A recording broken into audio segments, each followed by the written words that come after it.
He's coming soon.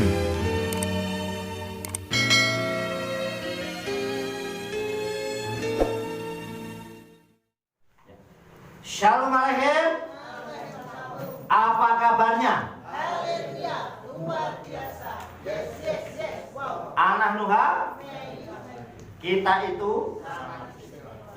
itu sangat istimewa. Ya.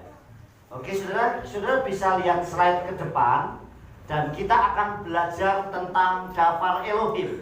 Nah, Bapak Ibu Saudara yang dikasihi oleh Bapak Yahweh, mungkin beberapa hari ini kita akan melihat suasana agak aneh di Indonesia khususnya. Kenapa? Karena sekolah diliburkan. Bahkan banyak hal juga terjadi, saudara. Bahkan liburnya ini 14 hari. Kenapa kok sampai 14 hari? Sampai akhir bulan ini sekolah diliburkan dan belajar di rumah. Dengan adanya mewabahnya virus corona, saudara, sehingga situasi di Indonesia khususnya, karena Indonesia ini termasuk yang belakang. Karena yang awal itu ada di Cina, terus sekarang di Italia, belum negara-negara lain, saudara. Sehingga di Indonesia ini termasuk hal-hal yang terakhir dan sudah banyak terjadi. Nah, sehingga apa, saudara yang dikasih oleh Bapak Yahweh? Kita diajar untuk di rumah dan tidak berinteraksi dengan orang lain. Sehingga kadang salaman pun yang biasanya kita harus salaman, kadang tidak boleh kita harus saling bersentuhan. Yang biasa cipika-cipiki terus tidak boleh cipika-cipiki. Kenapa, saudara yang dikasih oleh Bapak Yahweh? Karena memang penularan virus ini adalah dengan cara bersentuhan, saudara. Nah, oleh sebab itu kita belajar apa itu virus, saudara yang dikasih oleh Bapak Yahweh. Nah, hari ini kita belajar apakah kita sebagai umat Elohim harus takut sehingga kita menghadapi situasi ini dengan suasana yang panik, ketakutan, sehingga terjadi sesuatu dalam hidup kita, saudara. Apakah kita tetap justru kita nggak perlu takut, tetapi kita lawan saja, terus kita juga sembarangan? Nah, saudara yang dikasih oleh Bapak Yahweh, hari ini kita belajar tentang Dafar Elohim. Yang saya beri judul, ayo kita lihat apa ini, saudara? Ya, apa ini huruf apa? Dalet, dikasih titik D, ya. Ini huruf Vet, dikasih titik 3 V, ya. Ini huruf Res, dibaca dibaca Dever. Dever itu artinya sampar, saudara. Nah, sampar atau wabah yang ada. Nah, ini dalam bahasa Ibrani Dever. Nah, saudara yang dikasih oleh Bapak Yahweh, Dever adalah penyakit yang disebabkan virus yang penyebarannya dengan cepat dan mengakibatkan kematian. Sehingga, saudara, Dever ini bisa menyerang siapa saja. Tidak peduli itu dokter, tidak peduli itu orang berpangkat, siapapun bisa. Yang namanya sakit tidak pernah milih orang, saudara. Sakit penyakit ini tidak pernah milih orang. Oh, ini orang kaya saya tidak mau, ini orang yang miskin saya mau, tidak. Atau saya mau orang kaya saja, tidak. Sekarang dulu, saudara, kita punya pendapat bahwa stroke itu sakitnya orang kaya, betul nggak? Karena makanannya enak-enak sehingga terserang bisa sakit stroke, saudara. Tapi sekarang sakit itu tidak cuma orang kaya, siapa saja, bahkan sekarang anak remaja saja bisa kena stroke. Ada yang umurnya masih 30-an sudah stroke, saudara. Jadi, saudara yang dikasih oleh Bapak Yahweh, penyakit itu tidak bisa diukur oleh siapapun. Nah, di sini dikatakan Dever itu adalah penyakit atau virus atau sampar itu adalah penyakit yang disebabkan oleh virus yang penularannya atau penyebarannya dengan cepat dan mengakibatkan kematian. Sehingga kalau kena terus cepat menyebar, nularnya cepat sekali, saudara. Saya akan kasih, sebenarnya di corona ini belum seberapanya penyakit yang sebelumnya, saudara. Tetapi karena sekarang ini dunia teknologi sangat canggih, sehingga informasi itu cepat menyebar. Sampai kemana-mana sangat menyebar. Bahkan sekarang siapa saja, asal orang pegang HP, tahu, saudara.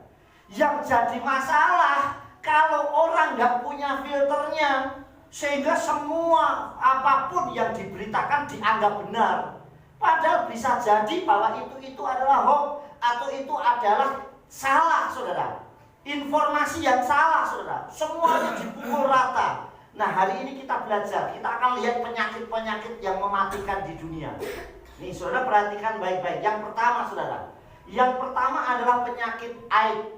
Nah, penyakit AIDS itu pertama kali ditemukan di Amerika. Asal virusnya adalah HIV.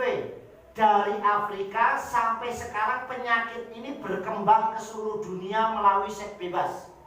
Sehingga kalau orang yang suka seks bebas mungkin bisa banyak hal. Nah, resiko ketularan penyakit AIDS ini lebih cepat. Asal orang ya bisa saja entah itu melakukan hubungan badan atau apapun yang namanya seks bebas. Dan penyakit ini menghilangnya kekebalan tubuh dalam diri manusia. Sehingga orang tidak kebal lagi terhadap penyakit apapun. Nah, ini penyakit ini juga belum, sampai hari ini saya belum tahu apakah ada obatnya, serumnya apa tidak, saudara. Nah, saudara yang dikasih oleh Bapak ini penyakit sampai sekarang. Dan ini sudah banyak korbannya, saudara. Tetapi apakah beritanya langsung? Tidak. Cuman sampai hari ini yang namanya AIDS itu menjadi penyakit yang menakutkan. Tetapi saudara yang dikasih oleh Bapak Yahweh, saudara perhatikan. Tapi karena kalau kayak corona itu virus ini menyebarnya cepat, beritanya semakin cepat. Ini penyakit yang pertama. Saya yakin saudara sudah paham tentang apa itu penyakit AIDS. Kemudian penyakit yang kedua yaitu sapi gila. Dulu pernah ada penyakit namanya sapi gila. Nah, penyakit sapi gila ini penyakit yang pertama kali ditemukan di Inggris tahun 1986. Awalnya menyerang ternak, namun virus ini kemudian menyerang manusia. Yang diserang adalah saraf, sehingga manusia kehilangan keseimbangan tubuhnya, sulit bicara, berjalan, dan berdiri. Sehingga kalau jalan keseimbangannya hilang. Ini ada namanya penyakit sapi gila, saudara yang dikasih oleh Tuhan. Nah, ini juga sama, menyerangnya luar biasa, saudara yang dikasih oleh Bapaknya. Karena ini virus juga, sehingga menyebarnya itu cepat. Ini tahun 1986. Ini virus ini juga luar biasa, saudara. Kemudian yang ketiga yaitu flu burung. Masih ingat? Ya, ini saudara, flu burung atau H1N5, H5N1, saudara. Nah, flu burung adalah penyakit ini muncul pertama kali di Italia. Virus namanya H5N1 menyerang manusia puncaknya tahun 2000 sampai 2007. Berapa waktu ini, saudara? Hampir 7 tahun. Penyakit dulu sampai orang yang punya ternak apa harus dibunuh semua, saudara. Ya kan? Harus dibakar. Ayam yang punya ternak semacam unggas harus dibinasakan semua, saudara. Dan ini menyerangnya cepat. Kenapa? Karena ini virus. Dan virus ini menyerangnya sangat cepat penularannya, saudara. Sehingga waktu itu orang pada ketakutan semua. Dan itu mencekam juga. Sampai apapun yang dia punyain, pokoknya ternak apapun, tahu-tahu mati, terus dibakar. Kalau enggak langsung dikubur, saudara. Sehingga yang sehat pun ternaknya harus dibinasakan juga, saudara. Ini virus atau penyakit yang ketiga. Kita lihat. Kemudian ini kok langsung loncat yang keempat ya. Yang kelima. Nah, yang keempat dulu. Yang keempat, saudara, adalah Ebola. Nah, Ebola pertama kali ada di Kongo, Afrika tahun 1976. Virus ini berasal dari monyet dan kelelawar pemakan buah. Penderitanya mengalami kesulitan pembekuan darah sehingga semua bisa keluar darah saat muntah, batuk, atau buang air. Sehingga semuanya bisa keluar darah. Kenapa? Karena berarti darahnya nggak bisa beku. Kalau luka sedikit terus. Nah, ini penyakit ini juga sama kayak bakteri ataupun virus yang disebabkan ini. Ini juga menyebarnya luar biasa, saudara. Penyakit itu begitu cepat karena memang virus beda dengan kalau penyakit yang disebabkan bukan virus. Contoh saja, virus yang paling gampang itu flu. Betul nggak? Orang kena flu atau batuk mesti menularnya cepat. Kenapa? Karena virus, saudara. Apalagi kalau manusianya itu tidak memiliki kekebalan tubuh. Yang kalau orang bahasa Ibraninya, orang Jawa menyebutnya cingingen. Tahu cingingen? Sidik-sidik masuk angin, sakit, gitu loh, saudara. Jadi orang kok cingingan mentok. Nah, jadi begitu ada orang batuk dekat sedikit ketularan. Kenapa? Karena kekebalan tubuhnya kurang. saudara. Ini ya. Kemudian yang kelima adalah SARS. SARS ini pertama kali terjadi di Cina tahun 2002. Virusnya menyerang pernafasan manusia dan hanya hitungan bulan jumlahnya 775 korban dan ratusan ribu ternak. Jadi memang segala sesuatu jangan berpikir bahwa binatang atau penyakit yang kecil itu tenang saja, tidak, saudara. Justru itu berbahaya virus itu. Coba kalau ketemu ketabrak sapi aja, sapi kan kelihatan besar, nuntung sapi ketabrak paling balik jungkir, patah tulang, selesai, ya enggak? Yang korban berapa orang? 1. Kecuali sapi ngamuk. Lo ngamuk ya paling sak kampung pun nggak mungkin luka semua, betul nggak, saudara? Tapi virus yang kecil ini ribuan bahkan jutaan, itu bisa menyerang siapa saja, saudara. Kemudian yang keenam, ya, yang keenam, corona. Nah, baru yang kita dengar nih sekarang nih. Corona pertama kali muncul di Wuhan, Cina. Virus ini menyerang pernafasan dan melumpuhkan fungsi paru-paru. Salah satu pencegahannya adalah tidak berinteraksi atau bersentuhan dengan manusia lain supaya tidak tertular. Makanya sekarang ada yang salaman cuman hai, ya ini. Ada yang sikut, tapi bukan ikut orang, maksudnya salaman. Ada yang mungkin jarak jauh, yang it's okay lah, bagi saya nggak masalah. Mau salaman mau gini saja juga boleh kok. Kalau atau kayak orang Tionghoanya begini juga boleh, nggak salaman pun nggak apa-apa. Cuman senyum saja itu sudah luar biasa, saudara. Betul nggak? Kita ketemu di jalan naik motor nggak mungkin salaman, paling senyum, betul nggak? Permisi, itu sudah hal yang luar biasa, saudara yang dikasih oleh Bapak Yahweh. Jadi saudara yang dikasih oleh Bapak Yahweh, ini virus yang terakhir yaitu corona, saudara, yang sekarang ini lagi muncul dengan luar biasa dan sangat-sangat di Indonesia ini juga lagi rame. Cuman sekali lagi saya menghimbau kehilangan Kodula Yahweh supaya tetap tenang, tidak perlu takut, ya. Kenapa? Karena kita punya Tuhan yang hebat. Amin. Tetapi tetap harus waspada. Paham, saudara? Tetap harus berhikmat. Bukan sembarangan mentang-mentang kita anak Elohim terus main sembarangan, ya tidak. Paham, saudara? Artinya kita tetap waspada, tidak gampang. Makanya ada istilah lockdown, kayak di mana Italia sudah orang nggak bisa keluar, di Sabah Malaysia juga sama, orang nggak boleh keluar rumah dan sebagainya. Kita masih bebas, tetapi paling tidak kita bisa menjaga diri kita dengan baik. Amin. Kemudian saudara, kita lanjutkan. Nah, sebenarnya virus-virus ini pun belum seberapa beberapa tahun yang lalu, karena ada penyakit kurun tahunan, ya, yang tahunan terjadi. Ya, setiap 100 tahun sekali kita akan lihat. Yang pertama adalah wabah Mersil. Ini ya, wabah ini gambarnya tak potong nih, jadi 1720. Tahunnya 1720. Wabah ini pernah terjadi tahun di Marseille, Prancis tahun 1720. Muncul skala besar, disebut penyakit pes dan membunuh 100.000 orang di Marseille, Prancis. Begitu ini menyerang wabah ini yang mati 100.000 orang. Ini saat ini di dunia belum ada sampai 100.000. Masih paling mungkin ribuan batasnya, saudara. Tapi memang karena menyebarnya ke seluruh dunia, sehingga seluruh dunia ini menjadi takut, saudara. Nah, kemudian yang kedua adalah pandemi kolera. Pertama kali itu tahun 1820. Jadi bedanya 100 tahun. Setiap 100 tahun, setiap 1 abad. Pandemi kolera pertama kali tahun 1820 terjadi di kawasan Asia. 100.000 orang meninggal akibat bakteri ini. Selain virus bisa juga bakteri. Nah, saudara yang dikasih, ini yang terjadi 100 tahun. Kemudian 100 tahun berikutnya, saudara, nih 100 tahun berikutnya itu namanya flu Spanyol, ya, tahun 1920. Nah, menjadi cikal bakal, akhirnya flu Spanyol ini menjadi cikal bakal yang disebut virus flu H1N1 atau flu babi. Kalau H5N1 itu flu burung, H1N1 itu flu babi. Nah, virus ini menginfeksi 500 juta orang. Bayangkan 500 juta. Penduduk Indonesia ini belum ada 300 juta. Tapi seluruh dunia 500 juta orang yang terjangkit, saudara. Tetapi membunuh 100 juta orang, 50 sampai 100 juta orang yang mati, saudara. Jadi sebenarnya virus ini jauh lebih berbahaya, lebih bahaya dibandingkan yang sekarang, betul nggak? Karena ini membunuhnya sampai 50 sampai 100 juta orang, yang kena sampai 500 juta orang. Sekarang ini penduduk Indonesia ini mungkin 260-an juta penduduk Indonesia ini. Nah, kalau semuanya kena, apa nggak semuanya udah meninggal? Semuanya kena, saudara, istilahnya gitu loh.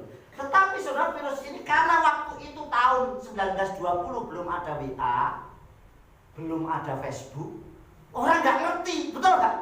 Nggak ada.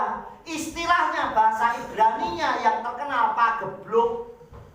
Tahu pagebluk? Nah, saudara, tadinya mau tak kasih judul pagebluk, tapi kita kok lucu ya, nanti orang nggak ngerti judulnya pagebluk. Nah, sehingga tahu-tahu orang meninggal, saudara. Nah, ini yang terjadi.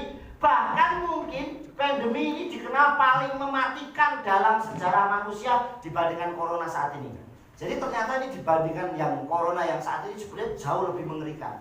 Cuman karena corona ini memang gampang menyebarnya melalui Facebook, melalui melalui HP ini, saudara, sehingga orang menjadi sangat takut dimanapun. Saudara yang dikasih, yang repot lagi kalau beritanya nggak bener main kirim, saudara. Oleh sebab itu hati-hati, nggak perlu ngirim-ngirim yang tidak benar. Amin. Kita cukup berdoa, saling mendoakan satu dengan yang lain. Doakan bangsa dan negara kita, amin, supaya terbebas dari penyakit apapun, dan Bapa Yahweh sertai lindungi bangsa ini, amin, termasuk setiap jiwa-jiwanya. Paham, saudara? Nah, inilah yang terjadi, saudara, yang dikasih oleh Bapa Yahweh. Banyak hal terjadi seperti ini. Kita lanjutkan, saudara. Bagaimana caranya menanggulanginya, ya? Dever di kitab suci, atau dever di kitab suci, atau wabah atau sampar di kitab suci ini tertulis sebanyak 18 kali di kitab suci kita. Kata dever itu 18 kali tertulis. Kita lanjutkan. Nah, dever atas ternak di Mitsraim, saya kasih contoh di kitab suci. Dever atau ternak di atas Mitsraim. Kita lihat Semot pasal yang kita baca dulu ya, saya bacakan ayatnya. Di dalam kitab Semot atau Keluaran pasal yang ke-9. Semot pasal 9 ayat 3, perhatikan baik-baik. Lihatlah, tangan Yahweh akan ada pada ternakmu yang di padang, pada kuda, pada keledai, pada unta, pada lembu, dan pada kawanan domba, yaitu suatu sampar atau dever yang sangat dahsyat. Jadi pertama yang diserang ternak, saudara. Kemudian virus itu tidak pernah melihat ini ternak atau manusia, yang jelas makhluk hidup bisa keserang. Paham, saudara? Sehingga ini pertama kali jauh sebelum sekarang terjadi virus, ribuan tahun yang lalu sudah pernah terjadi di Mitsraim. Kemudian yang kedua, wabah itu juga pernah terjadi kembali, yaitu di dever atas Israel. Yang kena adalah orang Israel. Kenapa, saudara? Saat Daud bersalah kepada Elohim. Jadi ternyata tulah itu bisa terjadi bukan karena penyakit yang memang disebabkan, tapi kalau murka Tuhan terjadi bisa diizinkan. Betul nggak, saudara? Ini yang terjadi karena Daud bersalah. Kita lihat 1 Divriyamim atau kitab 1 Tawarik. 1 Divriyamim pasal yang ke-21 ayatnya 14. Ya, saya bacakan buat saudara. Ayatnya 14 saya bacakan ya. Dan Yahweh mendatangkan wabah kepada Israel sehingga 70.000 orang Israel rebah. No, sekali Bapak Yahweh murka, 70.000 orang Israel sekali, saudara. Padahal ini jangka waktunya cuma 3 hari. Yaitu saat Yahweh murka terhadap Daud karena mulai hitung-hitungan terhadap pasukannya.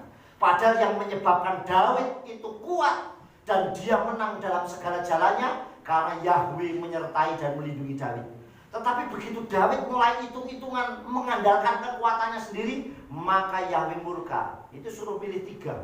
Mau memilih 3 tahun setengah kelaparan, mau milih 3 bulan pedang mengejar Daud dan seluruh pasukannya. Kemudian yang pertama, yang satu adalah pilih 3 hari kena tulah. Daud memilih 3 hari kena tulah. Baru sehari mati 70.000 orang. Daud sudah ketakutan, saudara. Ini kenapa? Karena kesalahan Daud sebagai raja yang dia memimpin, tetapi dia mulai tidak percaya akan kuasa Elohim. Inilah yang terjadi, saudara. Sehingga penyakit itu muncul dan terjadi di Israel. Nah sekarang kita akan lihat bagaimana dengan situasi kondisi kita yang saat ini. Ini sudah di Jakarta banyak yang ibadah enggak? Ibadah saudara. Tadi bapak saya, papanya Ibu Gembala telepon saya. Ini kenapa ya? Tadi saya ke gereja kok tutup di gembok. Saya sudah sampai gereja, akhirnya saya pulang. Saya baru dikasih tahu ternyata gerejanya libur, ibadahnya di rumah masing-masing. Tapi saya nggak dikasih tahu, lupa, saudara. Akhirnya udah keburu, udah jauh, datang tertutup gitu, saudara. Kemudian sudah dikasih, oh iya Pak, ini mungkin memang di Jakarta tidak diizinkan tempat-tempat untuk ibadah. Nah saya kemarin bilang sama Yuni juga, selama kita belum dilarang ya ibadah saja. Kecuali nanti MK kita mungkin di rumah saja berdoa.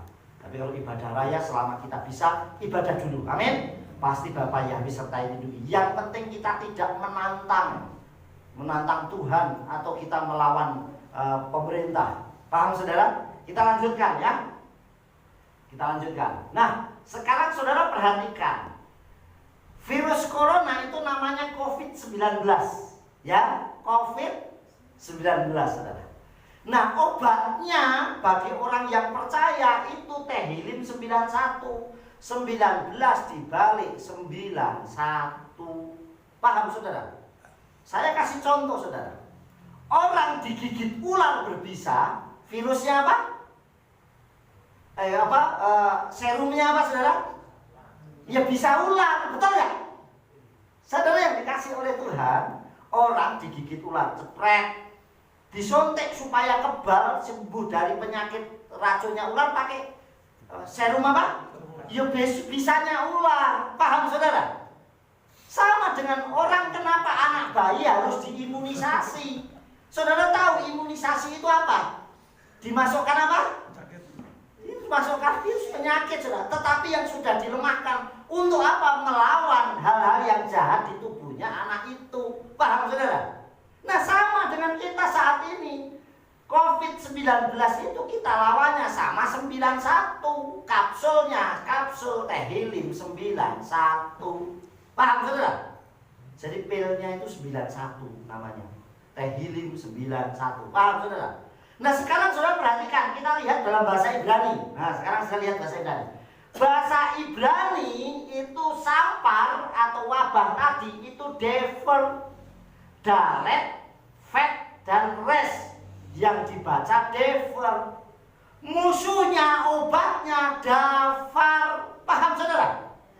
Dafar itu artinya firman. Hurufnya sama, dalet, fet, dan res. Jadi arti serumnya itu firman Tuhan. Paham saudara?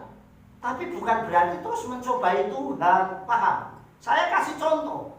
Orang mau selamat, juru selamatnya Yesua, paham? Tapi bukan berarti kalau ada Yesua terus kita seenaknya, paham saudara? Justru setelah mengenal Yesua, hidupnya harus lebih berhati-hati. Seperti itu loh saudara, paham ya? Jadi saya kasih contoh, obat luka kalau kena pisau apa? Betadin atau obat merah. Tapi bukan berarti kalau ada betadin terus tangannya diiris-iris sendiri. Mau nggak? Nggak mau. Sama dengan kita. Karena kita sudah punya Yesua Hamasiah, bukan berarti hidupnya sembarangan. Paham nggak? Bukan berarti ada obatnya firman Tuhan terus hidupnya mentah-mentah. Aku udah kenal Bapak Yahweh, anak Bapak Yahweh, mana virus kesini. Nggak begitu saudara. Kita tetap harus hati-hati. Paham saudara? Bukan berarti terus aku tak masuk rumah sakit, mana virusnya sini tak tantang semua. Nggak kayak gitu. Paham saudara? Saat kita mau masuk rumah sakit disuruh pakai masker, ya harus pakai masker. Itu namanya taat. Paham saudara? Tidak mencobai Tuhan. Sekalipun kita ada dafar Elohim. Amin. Jadi sekali lagi saudara bisa lihat. Jadi COVID-19 dikasih kapsul Tehillim 91 obatnya. Nah defer, wabah tadi sampar, dilawan pakai firman atau dafar. Paham saudara? Sekarang kita lihat ayatnya ya.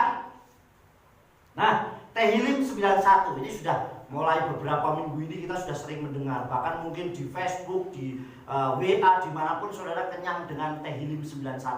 Tetapi kita akan lihat pertama-tama saudara. Yang pertama nih, caranya menanggulangi mencegah. Menjadikan Abah Yahweh sebagai tempat perlindungan Artinya duduk dalam lindungan Elyon, Elohim yang Maha Tinggi. Artinya kita ini berserah. Jangan pernah nantang siapapun, apalagi virus atau pemerintah. Tetapi kita adalah tunduk dalam lindungan yang Maha Tinggi. Amin. Bapa, saya tidak mampu tanpa perlindungan yang daripadamu. Makanya di dalam kitab Tehillim pasal yang ke-91, perhatikan pasal 91 saudara, ayatnya yang kedua, 1 dan 2 dikatakan demikian. Orang yang duduk dalam lindungan Elyon, dia akan bermalam dalam tudung yang maha kuasa. Aku mau berkata kepada Yahweh, perlindunganku, bentengku, Elohimku, aku percaya kepadanya. Amin. Bisa gak kita berkata, Bapak Yahweh, aku mau berlindung di hadapanmu karena engkau kota bentengku. Amin. Kita mau gak berserah sama Tuhan? Nah, kembali yang pertama yang harus kita lakukan adalah menjadikan Bapak Yahweh itu sebagai benteng perlindungan kita. Nomor 1 Tuhan dulu, amin. Bukan yang lain. Yang kedua, percaya kepada Bapa Yahweh. Lihat ayat yang kedua dikatakan, ayat kedua, Elohimku, perlindunganku dan bentengku, Elohimku, aku percaya kepadanya. Yang jadi masalahnya percaya sama Tuhan, ngakunya anak Elohim, tapi tidak percaya, saudara.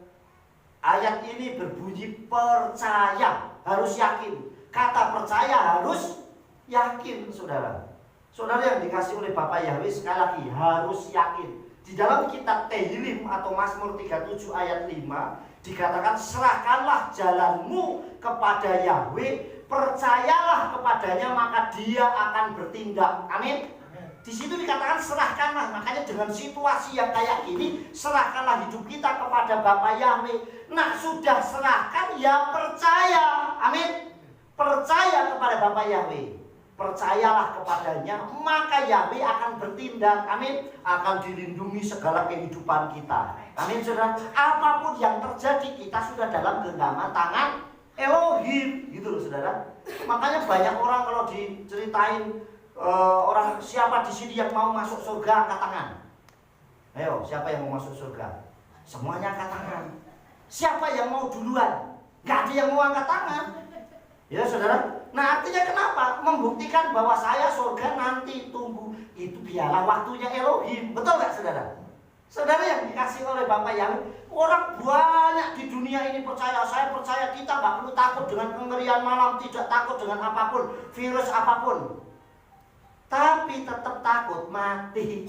Ya gak, saudara? Nah, hari ini kita belajar percaya kepada Bapak Yahweh. Apapun yang terjadi, kita sudah di dalam tangan Elohim kita. Amin. Yang ketiga, mengasihi Elohim dengan mengenal nama Yahweh. Orang yang mengasihi Tuhan, tapi nama Tuhannya nggak kenal. Harusnya kita kenal siapa yang mengasihi. Amin. Siapa yang harus kita kasih? Harus kita mengasihi Elohim dengan mengenal nama Yahweh. Lihat ayat 14-nya. Perhatikan ya. Ayat 14. Sebab ia mengasihi aku. Banyak orang mengasihi Tuhan. Saya yakin. Apalagi kalau levelnya itu saya anak Tuhan, mesti mengasihi Tuhan. Yang jadi masalah, perhatikan. Sebab ia mengasihi aku, maka aku akan membebaskan. Yahweh akan membebaskan. Aku akan menempatkannya di tempat tinggi karena dia mengenal namaku. Karena mengenal namanya. Yang disebut itu namanya. Paham, saudara? Jadi bukan tidak, yang penting Tuhan. Semua keyakinan di dunia pasti menyebut Tuhan. Betul gak, saudara? Kecuali orang ateis yang tidak percaya Tuhan, baru dia tidak akan menyebut Tuhan. Tetapi selama orang yang punya agama, punya keyakinan, pasti nyebut Tuhan. Yang jadi masalah, Tuhan itu punya nama. Setiap agama punya nama Tuhannya masing-masing. Lah, kalau kita percaya kepada Bapak Yahweh, harusnya menyebut sesuai kitab suci kita. Di dalam kitab Torah, Nevi'im, Ketubim, Habrita, Kadasa, yaitu namanya Yahweh. Yahweh itulah yang turun ke dunia dalam wujud manusia. Namanya Yesua, Sang Juru Selamat kita. Amin. Nah, di sini ayatnya mengenal namaku. Jadi harus kenal namanya. Kalau kita cuma nyebut Tuhan tok, ya banyak orang pun bisa nyebut Tuhan. Kita di luar ini jalan raya. Di jalan raya pun saya yakin orang pasti punya Tuhan sendiri. Betul gak? Termasuk bapak kita yang di depan yang bantu parkir kita. Dia ya punya Tuhan. Tuhannya dia punya nama. Betul gak? Tapi namanya siapa? Berbeda dengan namanya Tuhan kita. Amin. Jadi kita harus menyebut namanya. Paham ya? Kemudian lanjut. Yang keempat, doa kita akan dikabulkan dengan kita percaya, mengasihi. Dikatakan kita duduk dalam lindungan yang maha tinggi, percaya, mengasihinya, dan mengenal namanya. Saudara, doa kita akan dikabulkan, bukan dijawab. Kalau dijawab pasti, semua orang itu doanya pasti dijawab Elohim. Tapi dikabulkannya itu urusan Tuhan. Paham saudara? Coba, Bapak Yahweh tolong saya. Oh iya, kenapa hari ini banyak virus corona Tuhan? Iya, kamu tetap akan sehat. Nanti Indonesia akan bersih besok. Berarti dikabulkannya kapan? Besok. Tapi dijawabnya sekarang. Paham saudara? Beda dijawab dengan dikabulkan. Dijawab pasti jawab. Contoh, saya punya anak. Nih Riel, Pak beliin sepatu ya? Iya. Saya jawab gak? Iya saya jawab. Tapi bilang besok kalau papa ada berkat, ada uang. Betul gak? Ya kabulkannya kapan? Ya nanti kalau ada berkat. Betul gak? Tuhan saya sakit nih, Tuhan tolong saya. Waduh saya lagi ngalamin sakit luar biasa. Iya saya akan sembuhkan kamu nanti 3 hari lagi. Betul gak? Dikabulkannya kapan? 3 hari. Banyak orang selalu berdoa saya dijawab Tuhan, doa saya nggak dijawab Tuhan. Pasti dijawab. Tapi dikabulkannya kita tidak boleh atur Tuhan. Tuhan yang atur kita. Amin. Sesuai kehendaknya Bapa Yahweh. Amin. Itu yang terjadi. Sampai di sini paham? Paham ya? Nah, doa kita dikabulkan. Lihat ayat 15. Dia akan berseru kepadaku dan aku akan menjawab. Pasti dijawab, saudara.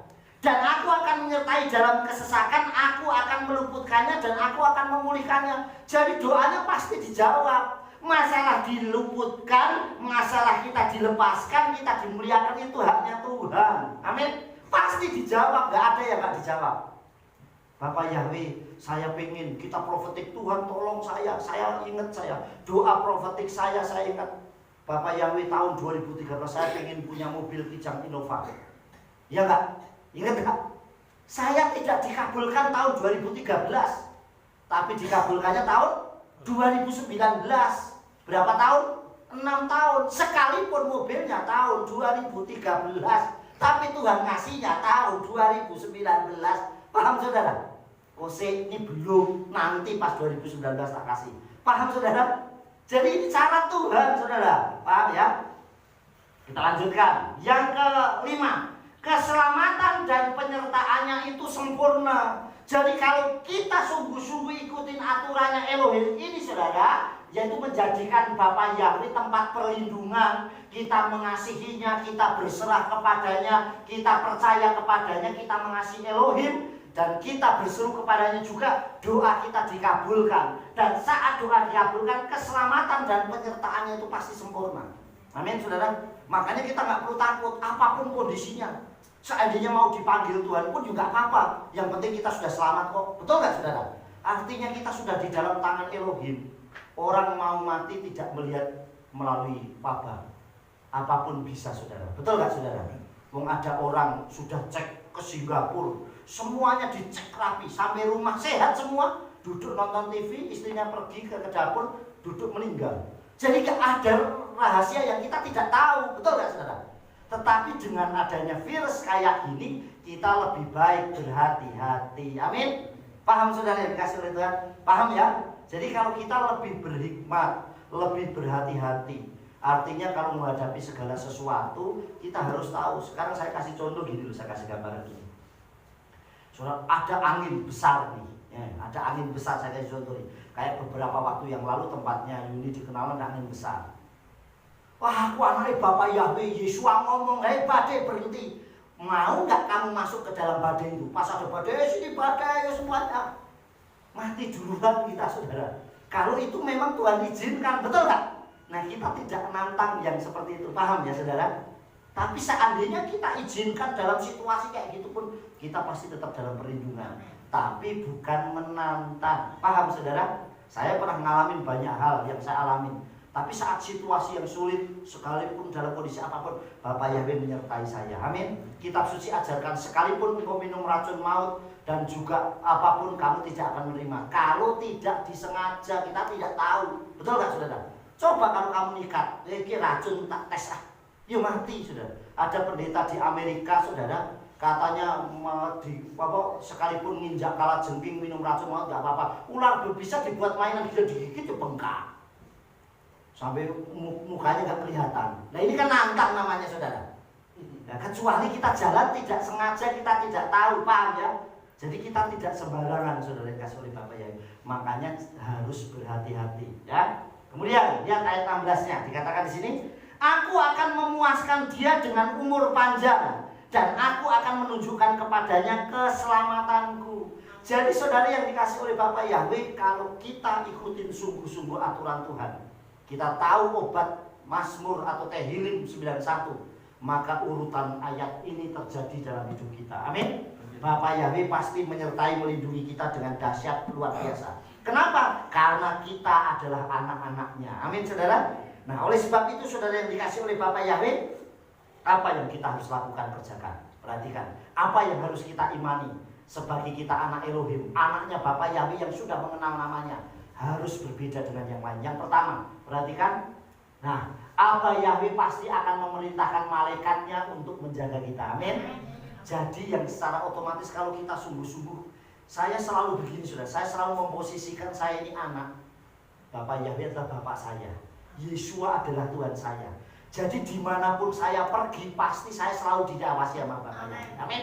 Dimanapun saya pergi, saya sama dengan saya Ria pergi, Pak saya mau pergi kemana Le? Saya mau pergi Pak ke teman saya, mesti tetap saya kontrol. Ke rumah temanmu sampai jam berapa? Pulangnya jam berapa? Betul nggak? Saya akan awasin. Paham saudara? Nah sama dengan saya, ayatnya di sini dikatakan saudara yang dikasih oleh Bapak Yahweh di dalam Mazmur pasal yang 91 ini, ayatnya yang ke-11 perhatikan ya. Di situ dikatakan saudara, sebab dia akan memerintahkan para malaikatnya kepadamu untuk menjaga engkau sepanjang jalanmu. Amin. Jadi Bapak Yahweh akan memerintahkan malaikatnya untuk menjaga sepanjang jalan kita, kemanapun kita pergi, selama syaratnya kita tetap menjadi anaknya yang taat. Amin saudara. Selama kita menjadi anaknya yang taat dan setia, Tuhan pasti akan menjaga kita. Kemudian yang kedua saudara, lanjutnya ya, malaikatnya akan menatang kita supaya tidak terjatuh. Seandainya diizinkan pun terjadi, malaikatnya akan menatang kita. Amin. Supaya kita tidak terjatuh. Mereka akan menatang engkau di tangannya supaya kakimu tidak terantuk batu. Artinya kita akan ditatang. Coba saya selalu kasih contoh. Saat Sharon atau Kenan jalan, dia kan lagi latihan jalan.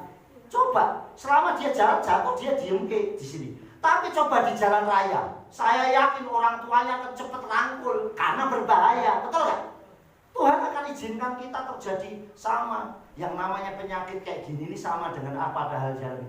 Tidak ada orang yang kena ini khusus Kristen, tidak. Yang kena khusus orang agama lain, tidak. Siapapun bisa kena. Tetapi saudara, kalau kita jadi anaknya, malaikatnya akan menatang kita. Amin. Jadi Tuhan akan melindungi supaya kita tidak terjatuh. Di dalam kitab Tehillim 37 ayat 23 dikatakan, Yahweh menetapkan langkah-langkah orang yang hidupnya berkenan kepadanya. Makanya buat hidup kita berkenan kepada Tuhan, hidup kita berkenan kepada Yesua, hidup kita berkenan kepada Elohim. Saudara, Yahweh akan menetapkan langkah-langkah kita yang hidupnya berkenan. Makanya buat hidup kita berkenan kepada Tuhan. Dan apabila ia jatuh, tidak sampai tergeletak, tidak sampai terhempas. Karena apa? Karena apa saudara? Dia akan menatang kita, dia akan menopang kita. Itu ayatnya sudah saatnya, syaratnya yaitu tadi seperti kita mengenal namanya, kita hidupnya berkenan. Nah hidup itu dibuat berkenan sama Tuhan. Supaya bagaimana caranya saya berkenan di hadapan Elohim. Ini yang harus kita lakukan saudara. Saya yakin saudara sudah tahu obatnya. Sekali lagi ya, saudara tahu obatnya, yaitu kalau ini banyak wabah, saya punya obat Tehillim 91. COVID-19 saya akan lawan dengan Tehillim 91. Amin. Kalau ada dever atau wabah atau sampar yang merajalela di tengah malam dimanapun dalam suasana apapun, saya punya dafar Elohim. Amin. Dengan dafarnya saya akan hadapi. Amin saudara. Tetapi sekali lagi kita bukan berarti menantang Tuhan. Saya sudah pernah putarkan film di sini, ada orang mau kecelakaan hanya hitungan detik, tahu-tahu pindah tempat. Betul nggak? Itu salah satu malaikat menolong orang itu. Tapi sekarang coba kita berani nggak? Tahu-tahu, ayo rel kereta nih, ayo sini kereta tabrak saya. Yo ngawur saudara, betul nggak? Itu namanya ngawur gitu loh saudara. Tuhan akan ada hal-hal sela-sela tertentu menolong kita dengan luar biasa. Tapi bukan berarti kita mencobai Tuhan. Amin. Jadi kalau memang situasi yang sungguh-sungguh kasuistis terjadi, pasti Tuhan lindungi sertai dalam kondisi apapun. Dan ayatnya betul, dikatakan 1000 rebah di sebelah kiri, 10.000 di sebelah kanan, itu tidak akan menimpamu. Engkau akan menonton saja. Betul nggak saudara? Kenapa? Kalau syaratnya, nah mau nggak seperti itu terjadi? Yaitu syaratnya kita hidupnya berkenan kepada Elohim. Yang terakhir, ya, yang terakhir saudara. Oh sorry, ini yang terakhir ayatnya. Kita baca dulu Matayi 28 ayat 20b. Yuk 1, 2, 3. Anoki eye bimakim at-akharit dasanim laket kheda olam amin.